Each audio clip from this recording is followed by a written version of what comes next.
बिस्मिल्लाहिर्रहमानिर्रहीम। मौला कायनात हजरत अली करमुल्लाहु वजहु करीम, आपके पास एक शख्स आया, आकर कहता है कि इस दुनिया में कोई भी खुदा मौजूद नहीं है, ये दुनिया खुद ब खुद वजूद में आई है, जिस तरह साइंसदान कहते हैं। तो आपने फरमाया कि इस दुनिया में जितने भी इंसान, जानवर, चरिंद परिंद, जितने भी महलूकें हैं ना, वो सारी अल्लाह ताला ने पैदा की हैं। वो ज़मीन व आसमान का मालिक है। वो शख्स लाइलम था, वो शख्स नहीं माना।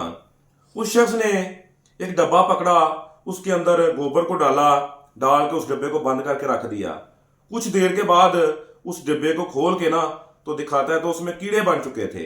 तो वो कहता है कि ये जो कीड़े हैं ना, ये मैंने बनाए हैं, तो मैं इनका खुदा हूं।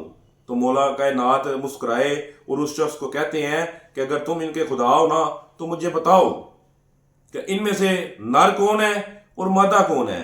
वो शख्स परेशान हो गया, खामोश हो गया, उसके पास कोई जवाब नहीं था। तो वो शख्स मौला कायनात से कहता है कि आप बता सकते हैं। तो मौला फरमाते हैं हाँ मैं बताऊंगा। तो मौला कहते हैं, मौला ने उनको हुक्म किया तो उनको बोला, तो वो जो है ना नर अलहदा हो गए और जो उनमें से मादा थे वो अलहदा हो गए। तो मौला वो शख्स हैरान होकर कहता है कि मौला कायनात, ये तो आपका हुक्म भी मानते हैं, इसका मतलब है कि इस दुनिया में आपसे बड़ा आलम कोई भी नहीं है। तो मौला कायनात हजरत अली करमुल्लाहु वजहु करीम सरकार फरमाते हैं कि इस दुनिया में मुझसे बड़ा आलम मेरा भाई हजरत मोहम्मद सल्लल्लाहु अलैहि वसल्लम है। तो उम्मीद करता हूँ मेरी आपको वीडियो पसंद आई होगी। ज़िंदगी ने की तो इंशाल्लाह एक नए दिन एक नई वीडियो के साथ दोबारा मुलाकात होगी। अस्सलाम वालेकुम।